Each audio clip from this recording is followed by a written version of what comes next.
April 14, 1966. The Ia Drang Valley stretches beneath a canopy of wet green, steam rising from the earth where monsoon rain has soaked the Vietnamese soil for weeks.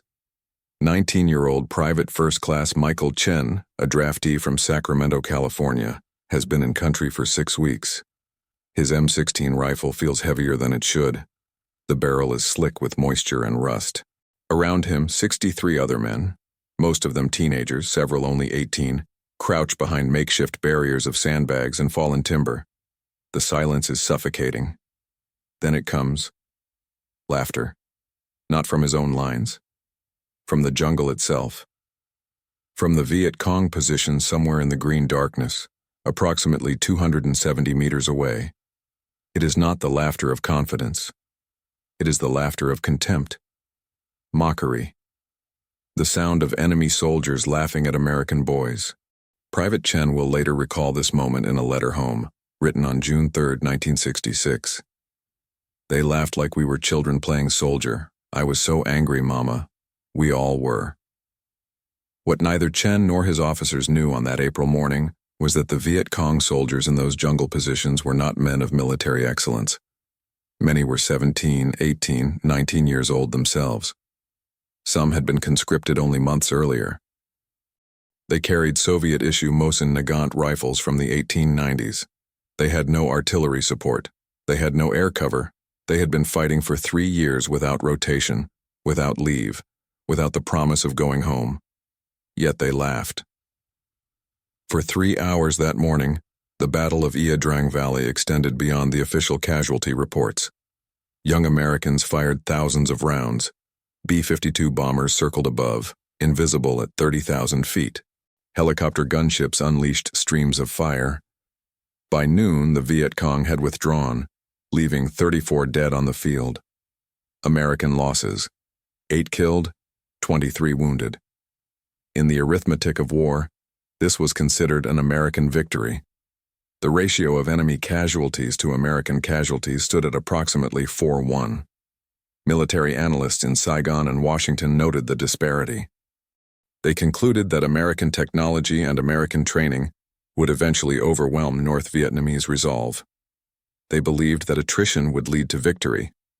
What they did not understand, what nobody in the Pentagon understood in April 1966, was that the young men laughing from the jungle that day represented not a defeated enemy, but an entirely different conception of what war meant, what survival meant, and what it meant to be 19 years old in a place where childhood had ended long before. The American military establishment in 1965 operated under a precise strategic logic, one that had been forged in the industrial victories of World War II and refined during the Korean conflict. The doctrine was simple. Technological superiority, plus superior firepower, plus better training would produce rapid victory. The enemy would fold. The will to resist would evaporate under the weight of American bombs, American artillery, and American resolve. The average age of American combat infantry in 1966 was 19 years and 4 months. 46% of all American troops deployed to Vietnam were younger than 21. These figures shocked even military planners who had authorized the draft. The arithmetic of the Vietnam War, unlike previous American wars, demanded a constant infusion of youth. Not because older soldiers were unavailable, but because the duration of the conflict required perpetual rotation, and the political pressure at home required that each soldier serve a fixed tour of duty rather than serve until the war ended. What contradicted all the projections was this: the enemy was younger still, and radically more expendable. The Viet Cong in 1966 included an estimated 12,000 children under the age of 17. Not soldiers in the formal sense. Porters, messengers, booby trap builders, children. Yet they served. The North Vietnamese Army, meanwhile, conscripted boys as young as 14. The average age of North Vietnamese soldiers was 18. They received training lasting 6 weeks. Some received no training at all. They were given weapons, told to march south, and told to hold their ground or die. In May 1966, a 19-year-old American soldier named Robert Keller kept a diary that was later deposited in the Vietnam Veterans Memorial Archives. His entry for May 16th reads, "We killed 12 of them yesterday, Captain said we won, but I saw one of them couldn't have been more than 15. Barefoot. His rifle was so old I didn't think it worked. We shot him from 200 meters away. He never had a chance to fire back. This doesn't feel like winning. The paradox was staggering. The Americans possessed overwhelming technological advantage. Yet they faced an enemy composed almost entirely of teenagers and young men from rural areas, many of whom had never fired a rifle before deployment.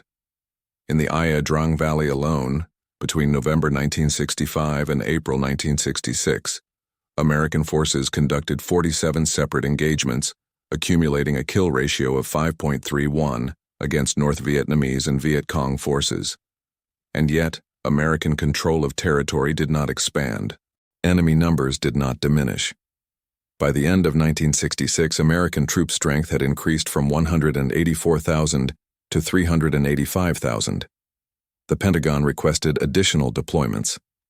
The White House approved them. The draft quotas increased. This was the first shock. The arithmetic of attrition was not working in America's favor, despite the overwhelming statistical advantage. For every Viet Cong soldier killed, 2 more appeared. For every North Vietnamese casualty, another conscript marched south. The enemy was willing to accept losses at ratios that would have shattered the morale of conventional armies. The 19-year-old Americans and the 19-year-old North Vietnamese soldiers were locked in a struggle, where the younger generation on both sides was being consumed at accelerating rates. General William Westmoreland, commander of American forces in Vietnam, maintained publicly that this was evidence of progress. In a speech before Congress in April 1966, he stated, "The enemy cannot sustain the losses he is taking. Within 2 to 3 years, attrition will force North Vietnam to the negotiating table." He was speaking as a general confident in mathematics, in logistics, in the predictability of industrial warfare. He was also catastrophically wrong. What Westmoreland and his staff failed to comprehend was that the enemy's capacity to absorb casualties was not a function of military efficiency. It was a function of ideology, of nationalist commitment, and of the simple fact that North Vietnam had a population of 18 million and was willing to send its young men south in waves, knowing that many would not return. The Americans, by contrast, had a population that increasingly questioned why it was sending its 18 and 19-year-old sons to die in a jungle they could not see, for political objectives they could not understand. The laughter from the jungle in Ia Drang was, in retrospect, not directed at American boys as individuals. It was directed at a system that would send 19-year-olds to fight 19-year-olds, confident that one set of teenagers would somehow break the will of another set of teenagers through superior firepower. The Viet Cong understood something that the Pentagon did not. In a war of attrition against a conscripted army of teenagers, it is not the enemy's will that breaks first. It is the home front. The statistical reality of the war's composition reveals a generation under unprecedented strain.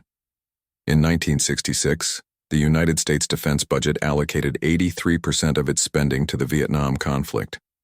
Of the young men drafted that year, 375,000, the median age was 19 years and 2 months.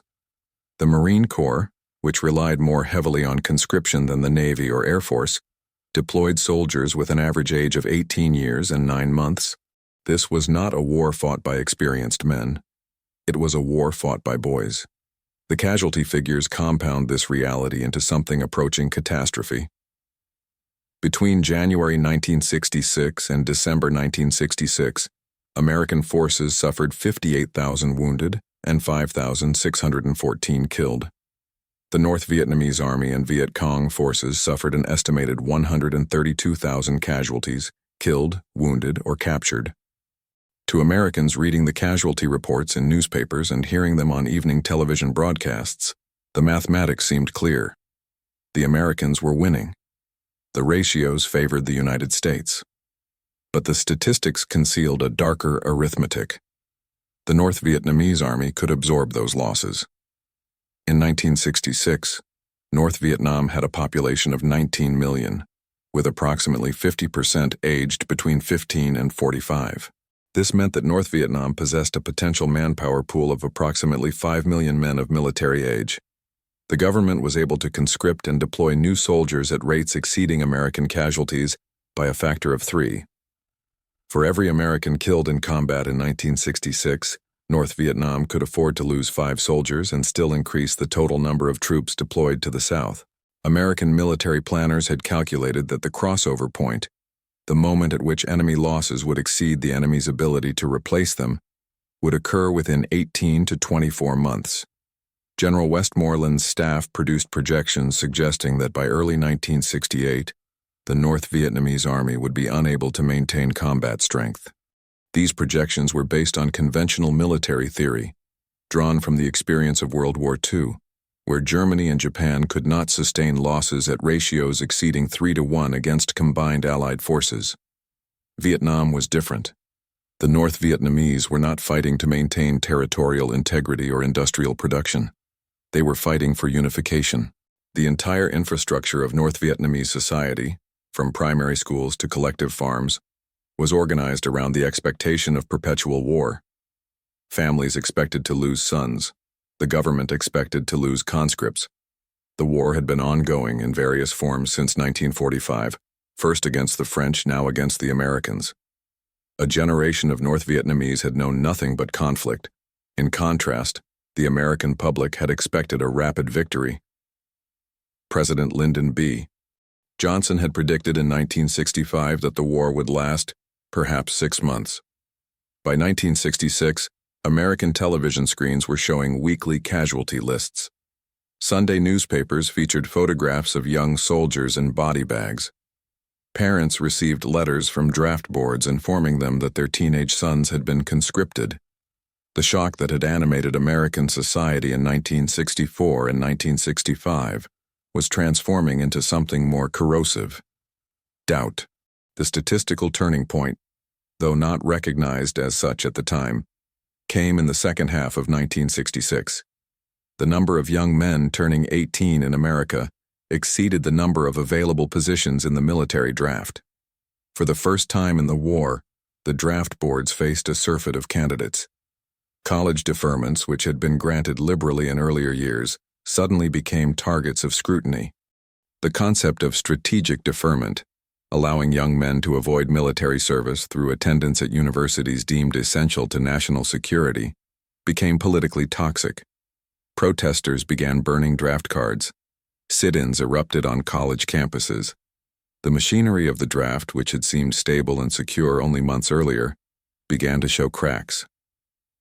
19-year-old Private James Warner, writing home from Camp Lejeune in North Carolina on August 3, 1966, described the nature of the force he was joining. "Half of the guys here are crying in the barracks at night. They got drafted. They didn't want to come. The sergeants don't care. They say we're going to Vietnam and we're going to die there. Nobody talks about winning anymore. They just talk about surviving." The data, presented cleanly in military briefing papers and Pentagon statistics, painted a picture of American dominance. But the same data, translated into human terms, into the letters sent home by 19-year-old soldiers, into the telegrams received by mothers across America, into the growing list of names read on evening news broadcasts, told a different story. It was a story of a generation being consumed. Among the letters preserved in the Vietnam Veterans Memorial Archives, a correspondence stands out for its raw emotional precision and its documentation of psychological transformation. The writer was Private First Class James Michael Patterson, drafted in March 1966, deployed to Binh Dinh Province in May 1966, assigned to the 1st Battalion, 7th Cavalry Regiment. He was 19 years old. He was assigned to 1st Squad, 1st Platoon, Bravo Company. He survived his tour of duty, but the man who returned to California in May 1967 was not the same person who had left. His first letter home, dated June 2, 1966, written from a fire base near the coastal plain of central Vietnam, reads, "Dear Mom, I arrived safely. The heat is impossible. I have never been so tired or so scared. Most of the guys here are from the cities. We don't know what we're doing. The sergeants keep telling us that we're going to die. I don't think they're trying to be mean. I think they just want us to be ready." 7 weeks later, on July 22, 1966, He wrote again. Mama, we were ambushed yesterday. 2 guys died. One of them was from my platoon. His name was David Cortez. He was from New Mexico. He was 19. I watched him bleed. The medical officer said there was nothing that could be done. His legs were gone. He died before the helicopter arrived. I killed 3 of them with my rifle. I could see their faces. I could see them fall.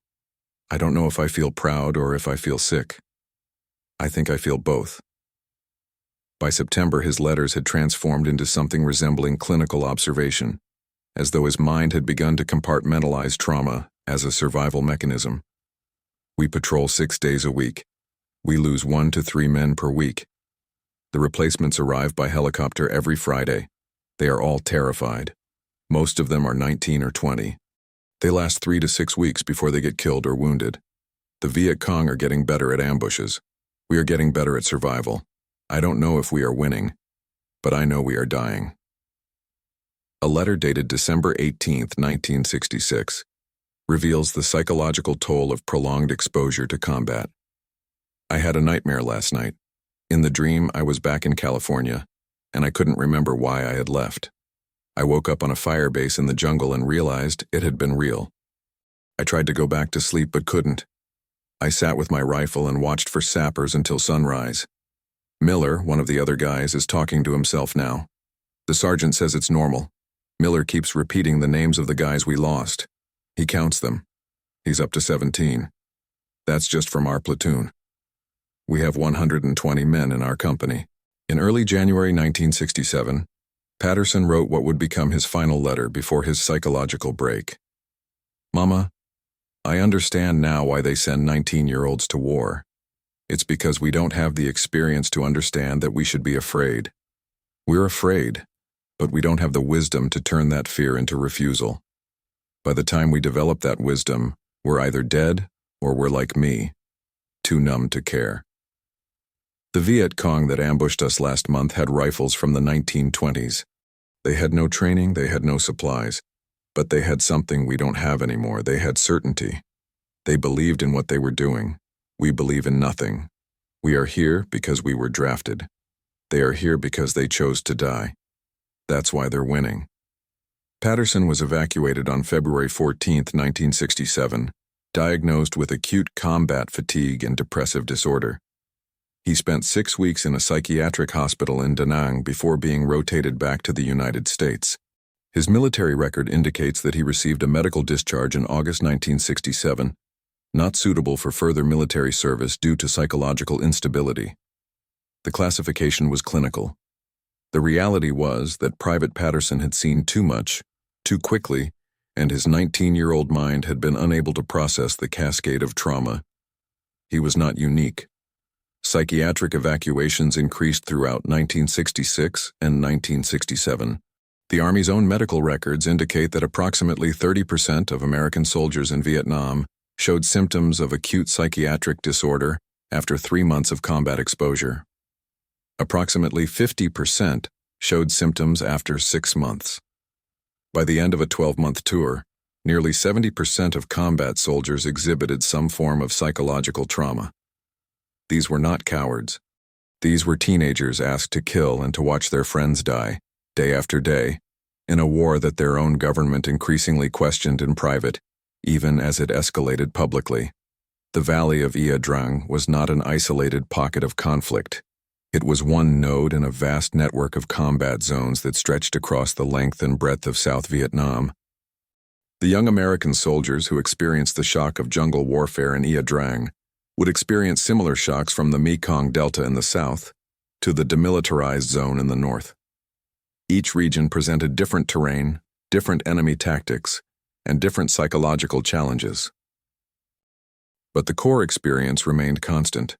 19-year-old Americans fighting 19-year-old North Vietnamese and Viet Cong soldiers in a landscape that favored neither side, with weapons and tactics that produced casualties without clarity. In the Mekong Delta, south of Saigon, the terrain was radically different from the mountains of Ia Drang. The delta was a labyrinth of canals, rice paddies, and narrow jungle corridors that had been inhabited by Vietnamese farmers for centuries. The Viet Cong had established an infrastructure throughout the Delta over the preceding 5 years, recruiting local populations and constructing underground tunnel networks that could shelter hundreds of soldiers.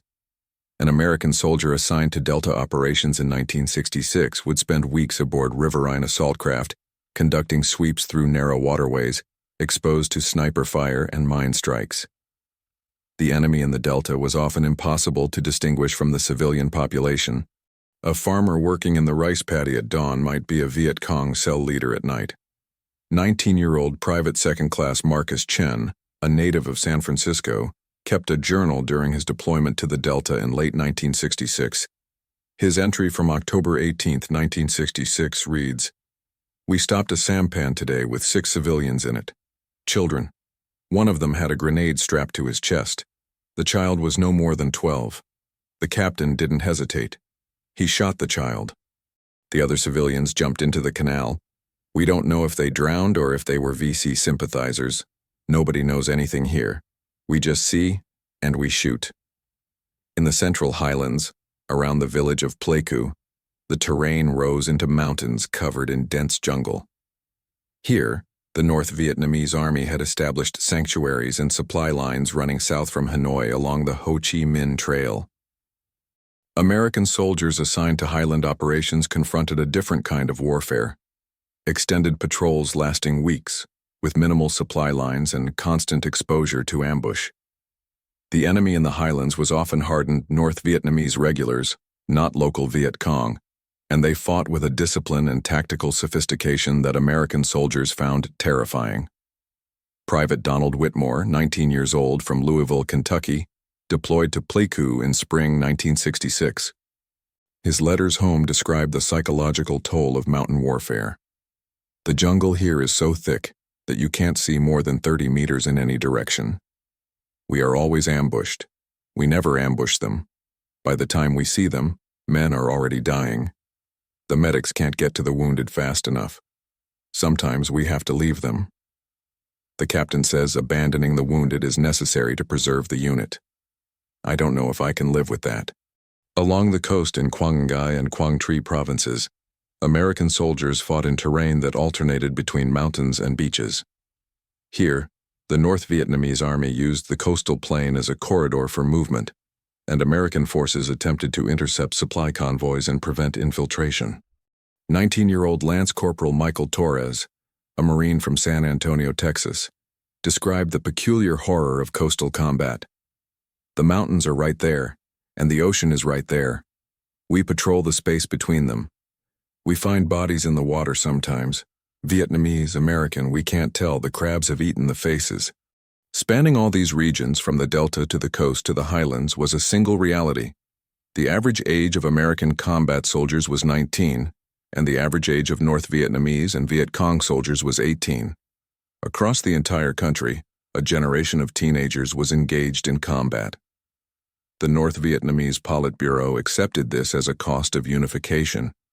The American government justified this as a cost of containing communism, but the reality, visible in letters and diaries left behind by soldiers who survived and soldiers who did not, was that neither side had adequately prepared its teenagers for the psychological and physical toll of protracted warfare.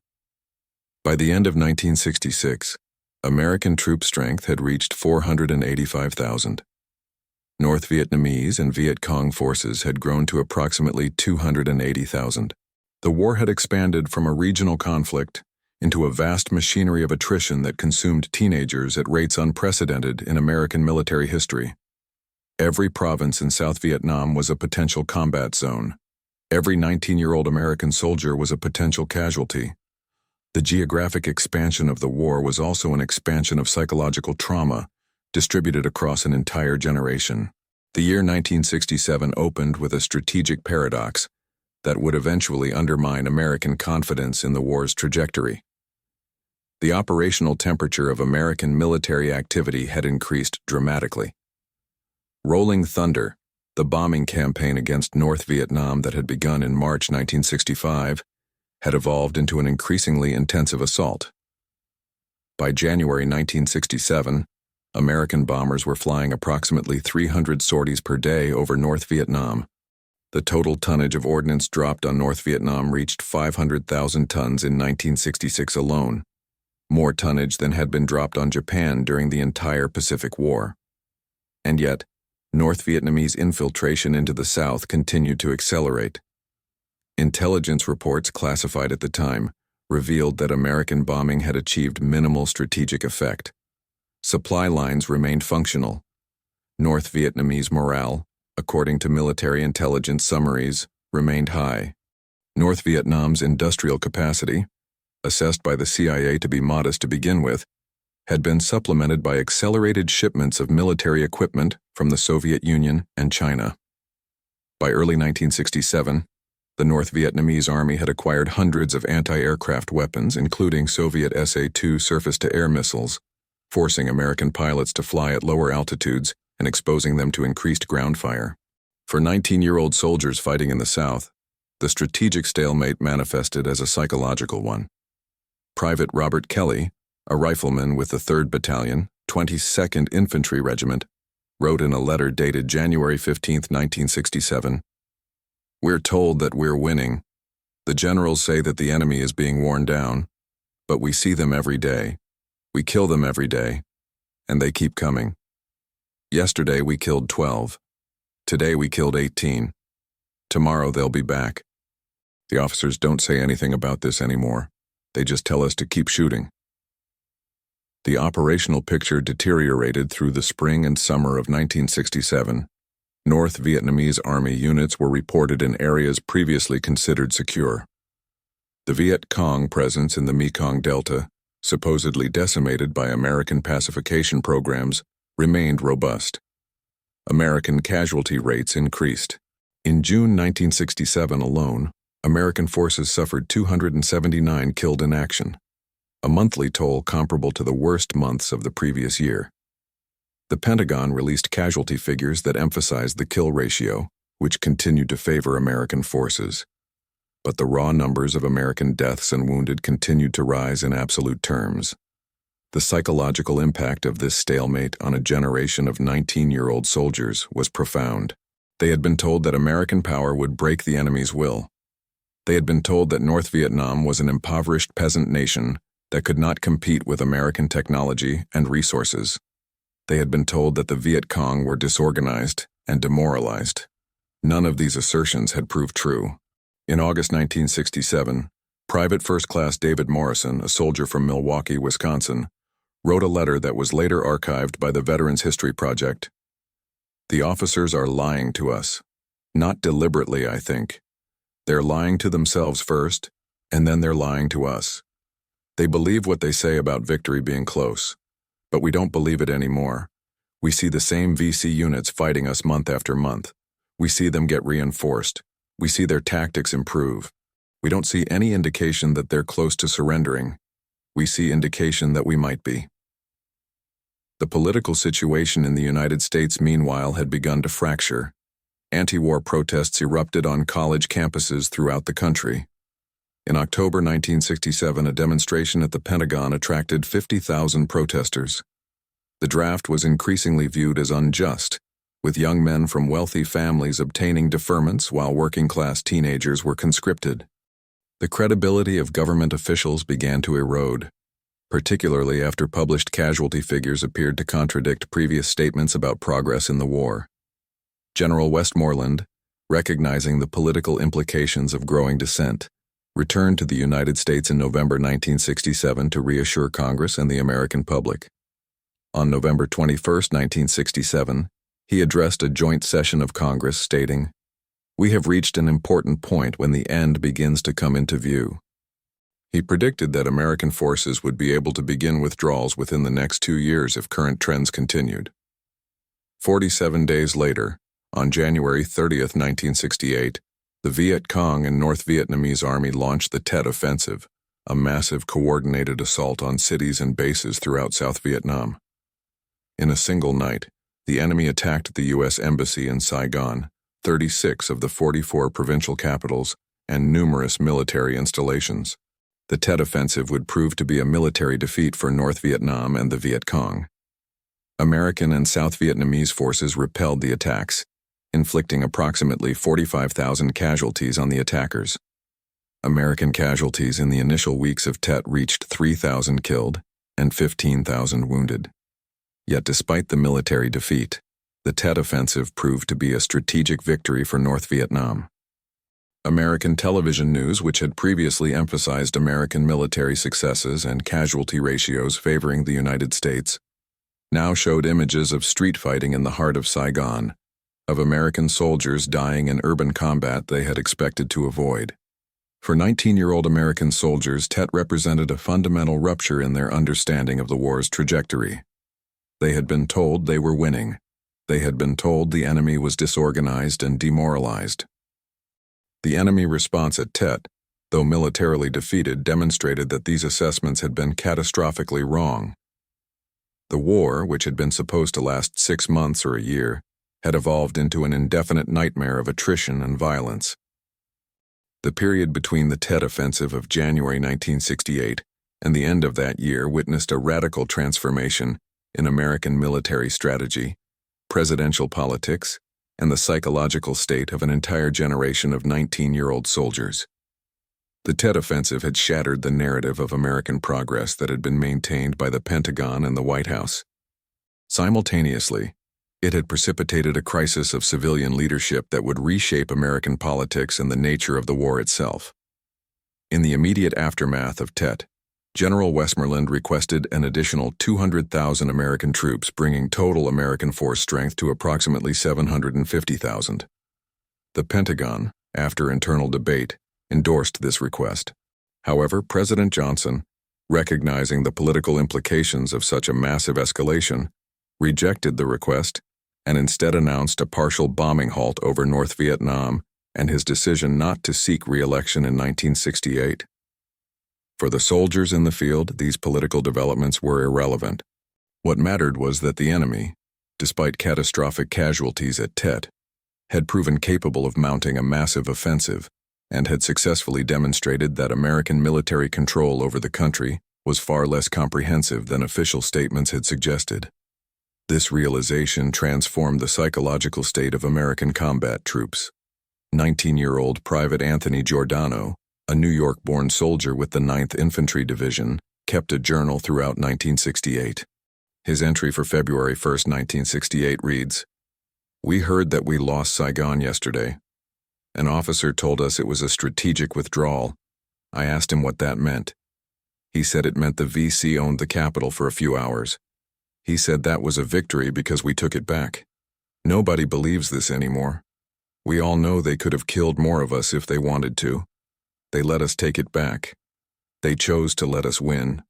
The summer of 1968 brought a secondary cascade of problems for American military leadership.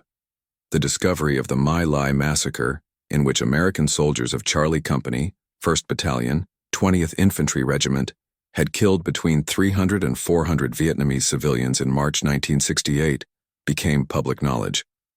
The massacre had been perpetrated by soldiers whose average age was approximately 21, with some men in the unit being 19 and 20. Their lieutenant, William Calley, was 24. The My Lai revelation shattered the remaining illusions about the nature of the war. It was no longer possible to maintain that American soldiers, as representatives of American values, were inherently moral or disciplined. It was no longer possible to argue that American military superiority transcended moral considerations. The American public confronted the reality that its own teenagers, its own sons, were capable of committing atrocities that contradicted everything they had been told about American exceptionalism. The testimonies of survivors and perpetrators provide a window into the psychological state of soldiers confronted with the cognitive dissonance between their training and the reality of guerrilla warfare. Private Paul Medlow, a 19-year-old from Indiana, testified after the war, "I was there. We all were there. The lieutenant, he didn't order us to do it, he ordered us to go into the village, but we knew what was happening. We had lost friends. We were angry. We shot people. We shot civilians. We shot children. At the time, I thought they were the enemy. Now I don't think anything anymore." Throughout 1968, American casualties continued to mount. The year 1968 would see 58,000 American combat deaths, the highest annual total of the entire war. The draft calls increased to meet replacement demands. College deferments, which had been widely available during the earlier years of the war, were increasingly restricted or eliminated. Hundreds of thousands of young men facing imminent conscription entered graduate schools, joined the Peace Corps, or fled to Canada. The machinery of the draft, which had functioned with relative social acceptance in 1964 and 1965, had become a source of profound social division by 1968. In November 1968, Richard Nixon was elected president on a campaign promise of peace with honor and a plan to achieve Vietnamization, the gradual transfer of combat responsibilities from American forces to South Vietnamese forces. For soldiers deployed in the field, this new strategy meant continued combat without any clear endpoint. They were told they were fighting to buy time for South Vietnamese forces to assume the burden of combat. But American casualties did not decrease.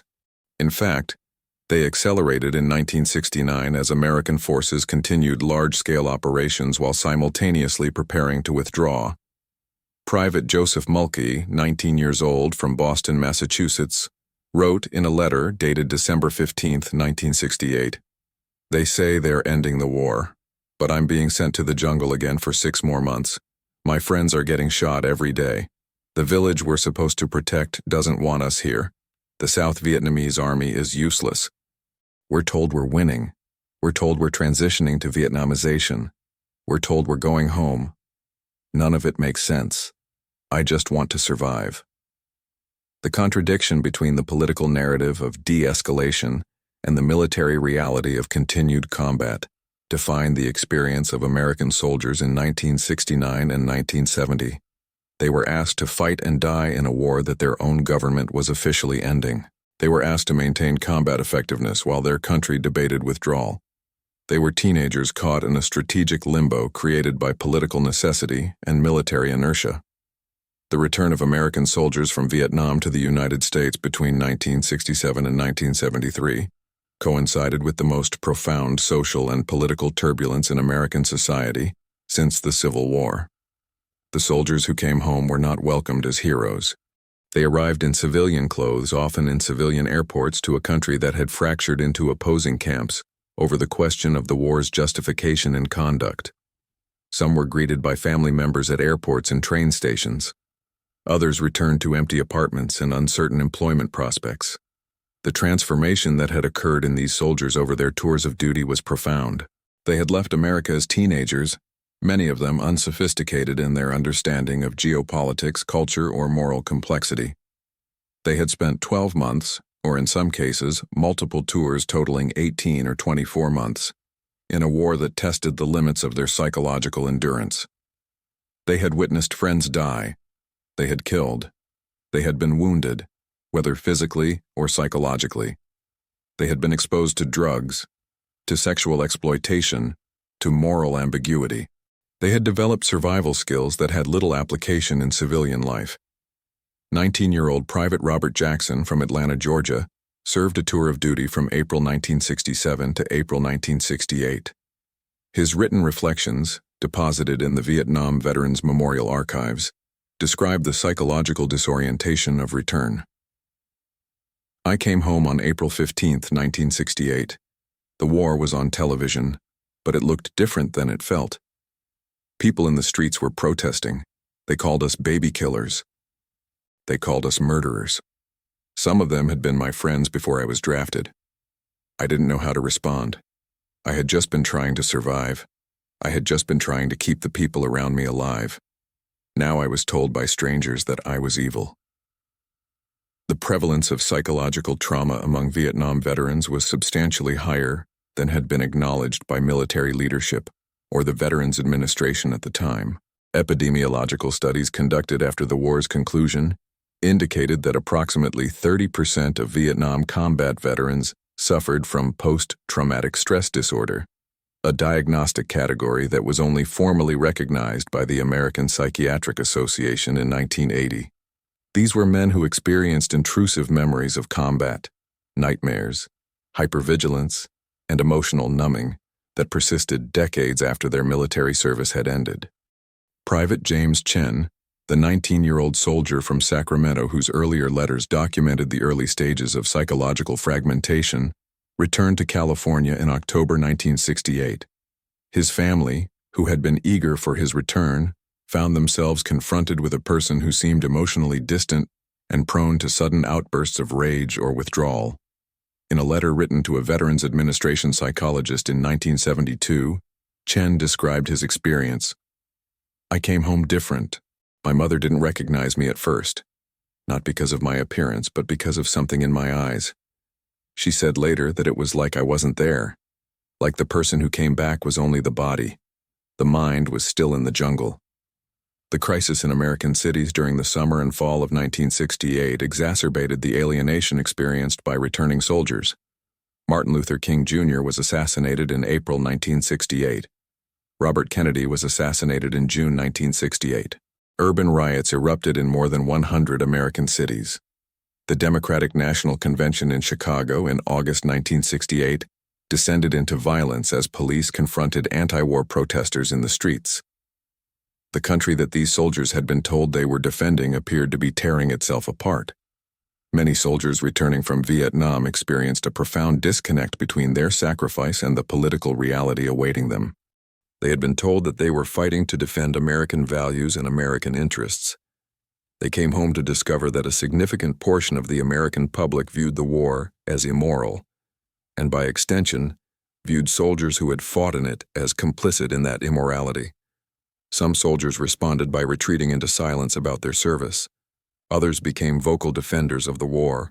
Still others joined the anti-war movement, creating organizations like Vietnam Veterans Against the War, which became prominent in anti-war demonstrations by 1970 and 1971. The drug epidemic that afflicted many Vietnam veterans became a symbol of the psychological devastation wrought by the war.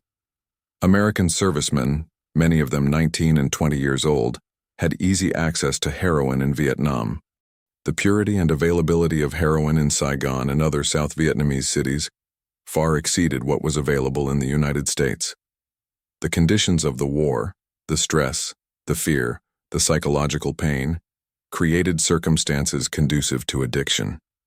By 1970, it was estimated that between 15 and 20% of American soldiers in Vietnam were regular heroin users. Some continued their addiction after returning to the United States. Others managed to overcome it, but many carried the psychological scars of addiction alongside their war trauma. Private Michael Torres, the Marine from San Antonio, whose earlier letter described coastal combat, returned to the United States in March 1969. He spent the next 4 years struggling with heroin addiction, spending time in rehabilitation facilities, attempting to reintegrate into civilian employment, and eventually taking his own life in June 1973. His family received no official acknowledgement of the connection between his military service and his death. He was classified as a suicide statistic, not as a casualty of war. The institutional response to the psychological crisis facing Vietnam veterans was inadequate and often dismissive. The Veterans Administration, already overwhelmed by the volume of returning soldiers, was unprepared to address the specific psychological injuries produced by the Vietnam conflict. Veterans seeking mental health treatment were often told that their symptoms were temporary and would resolve with time. The category of PTSD did not exist in diagnostic manuals. Veterans' symptoms were classified under broader categories such as adjustment disorder or depression, classifications that did not capture the specific nature of combat trauma. By the mid-1970s, a psychological portrait of the Vietnam generation had emerged from academic and clinical research. These were men who had been subjected to levels of stress and trauma far exceeding what had been considered psychologically tolerable. They had been sent to war as teenagers, many of them drafted against their wishes, to fight in a conflict that was increasingly questioned by their own society. They had killed. They had seen friends die. They had been wounded. They had been exposed to drugs and despair. They had returned to a country that did not know what to do with them. The transformation from hopeful teenagers into psychologically scarred survivors was not instantaneous. For some, it manifested as immediate psychological crisis. For others, it appeared years later, sometimes triggered by unexpected events. Veteran Michael Patterson, one of the soldiers whose letters were cited earlier, did not attempt suicide until 1974, 6 years after his return from Vietnam. He survived the attempt and spent the remainder of his life in psychiatric facilities, unable to reintegrate into civilian society. The psychological transformation of an entire generation had occurred. America had sent its teenagers to war with the expectation that they would return as men, ready to resume normal lives. Instead, they returned as trauma survivors, carrying invisible wounds that the society that created them was unprepared to acknowledge or treat. 50 years after the fall of Saigon on April 30, 1975, the landscape of Vietnam has transformed completely. The country that American soldiers had fought across as teenagers, a country depicted in military maps with red and blue markers indicating territorial control, is now unified and officially named the Socialist Republic of Vietnam. American tourists walk freely in Saigon, now Ho Chi Minh City, photographing colonial buildings and visiting museums. The war exists in Vietnam primarily as historical artifact, though the physical scars, unexploded ordnance, defoliation damage, contaminated regions, persist across the landscape. For American veterans, the passage of 5 decades has brought complex processes of reconciliation, memorial, and meaning-making.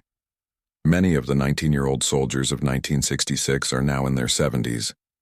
They have lived lives extended decades beyond the combat experiences that defined their adolescence.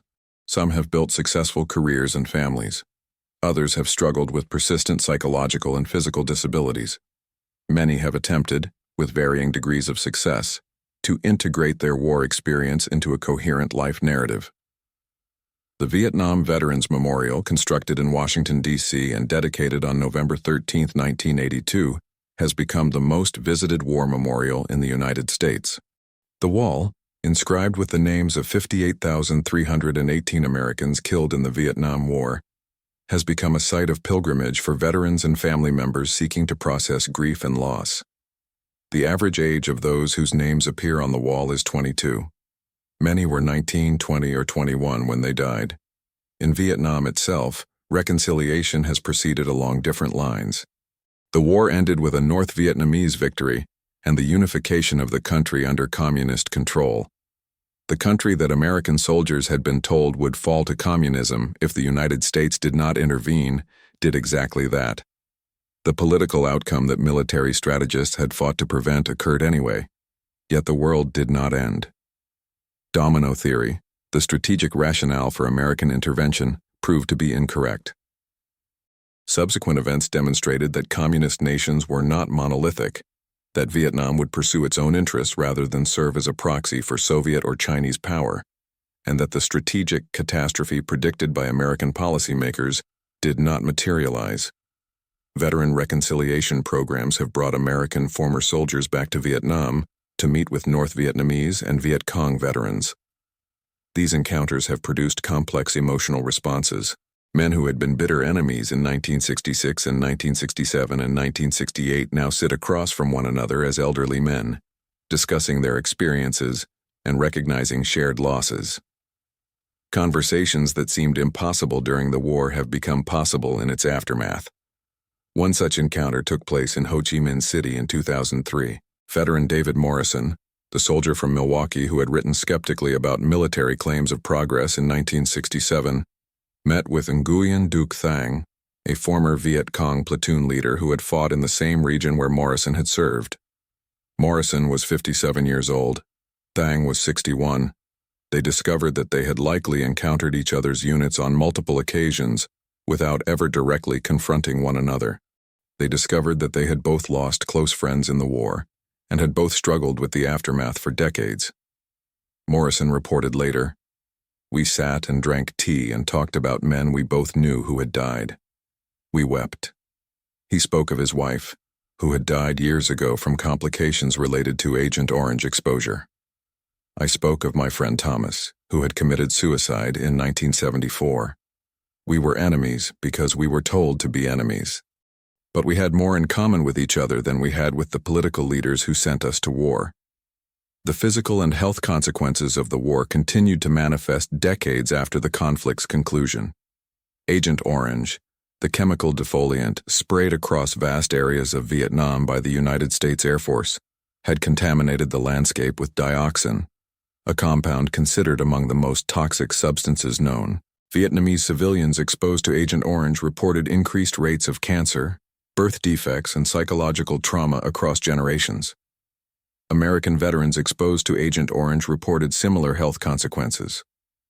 The Veterans Administration eventually acknowledged the connection between Agent Orange exposure and certain diseases, adding conditions to the service-related disability compensation list as epidemiological evidence accumulated. By the 2000s and 2010s, aging Vietnam veterans began to die from conditions directly attributable to their military service. Heart disease, various cancers, respiratory conditions, and neurological disorders killed them at elevated rates compared to their non-veteran peers. The war, which had technically ended in 1975, continued to claim victims 50 and 60 years after the fall of Saigon. For American society, the Vietnam War's legacy has been one of profound skepticism regarding military interventions and institutional trustworthiness. The credibility gap created when official military and government claims about progress in Vietnam proved false fundamentally altered the relationship between American citizens and American institutions. Subsequent military interventions have been subjected to far more rigorous public scrutiny. The all-volunteer military force established in 1973 replaced the draft, reflecting a shift away from conscription and toward a professional military force. The psychological wounds inflicted by the Vietnam War on American society, though less immediately visible than the physical casualties, proved enduring. The generation that was 19 years old in 1966 ultimately lived long enough to witness the vindication of their original doubts. They had known that the war could not be won, that attrition did not produce victory, and that their sacrifice was being spent in service of strategic illusions. They had been right. Their superiors had been wrong. But the recognition of this truth came decades too late for those who had not survived. And for those who survived, it provided little comfort for the years of psychological suffering that followed. It was a war fought by the young against the young. American teenagers matched against Vietnamese teenagers, each side conscripted or drafted into a conflict neither fully understood, each side convinced by their respective governments that victory was achievable if only they demonstrated sufficient commitment and courage.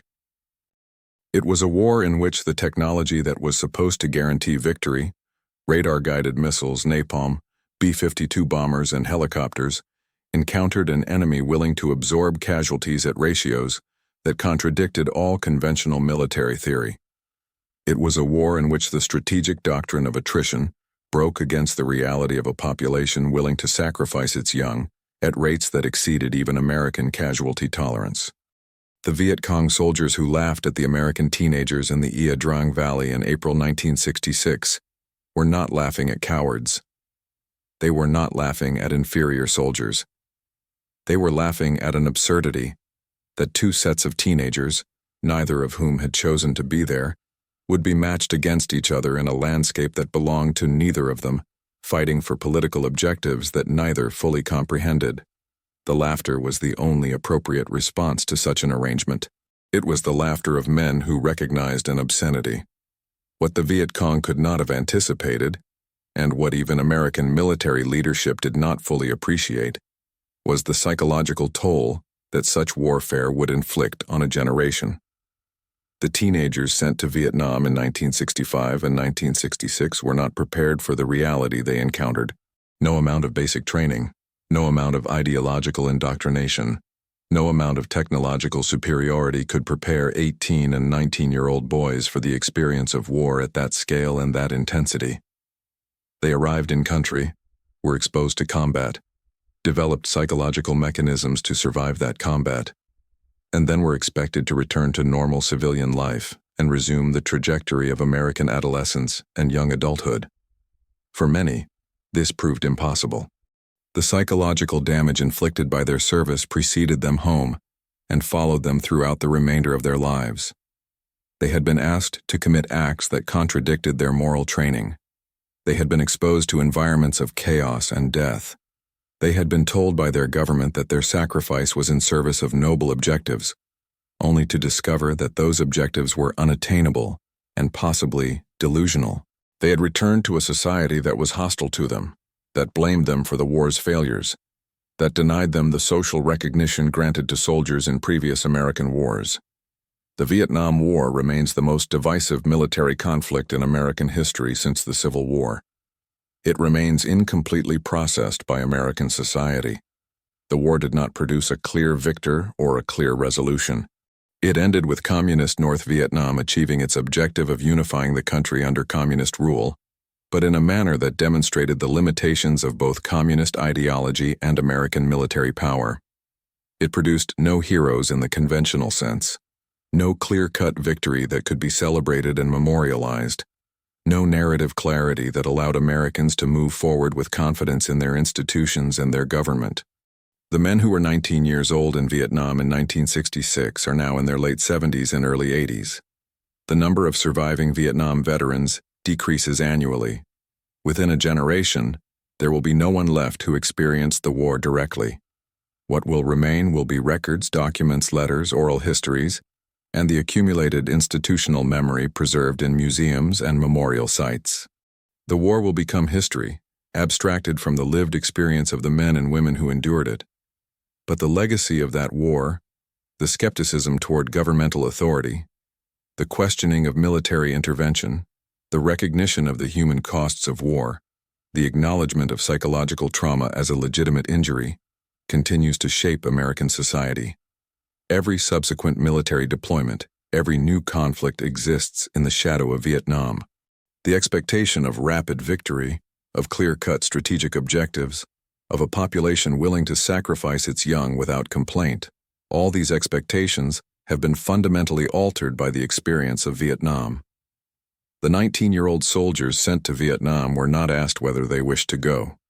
They were not asked whether they believed in the cause for which they were being sent. They were ordered to go, and they went, because conscription made disobedience effectively impossible. Many of them died. Many of them were wounded. Many of them returned psychologically scarred. All of them were changed, fundamentally and irrevocably, by their exposure to combat in a jungle 8,000 miles from their homes. This war was a war of fire. The fire of artillery, the fire of napalm, the fire of small arms that filled the jungle with sound and light and death. This war was a war of doubt. Doubt about the righteousness of the cause, doubt about the possibility of victory, doubt about the institutions and leaders that had sent teenagers to die in a foreign land. This war was a war that changed America forever. It shattered the assumption of American invincibility. It demonstrated the limits of military technology and organizational power. It revealed the deep divisions within American society over fundamental questions of national purpose and moral obligation. The 19-year-old American soldiers who fought in Vietnam did not lose that war because they lacked courage or commitment or technical skill. They lost because they were teenagers fighting a war conceived by adults who did not understand the landscape, the enemy, or the limits of military power. They lost because the war could not be won within the constraints imposed by American political leadership. They lost because their sacrifice was being spent on a strategic objective that was fundamentally unattainable. To the survivors and to the families of those who did not survive, to the Americans who protested against the war, and to those who defended it, to the Vietnamese who fought on both sides, and to those whose land became a battlefield. The Vietnam War remains an unhealed wound in the collective consciousness. It was a war of fire. It was a war of doubt. It was a war that changed America forever. Subscribe to Vietnam War Archives for more stories from the soldiers who lived through this conflict, and share in the comments. What does this war mean to you or your family? How has it shaped your understanding of America, of military service, of sacrifice? Your stories matter. Your memories matter. They are part of the historical record.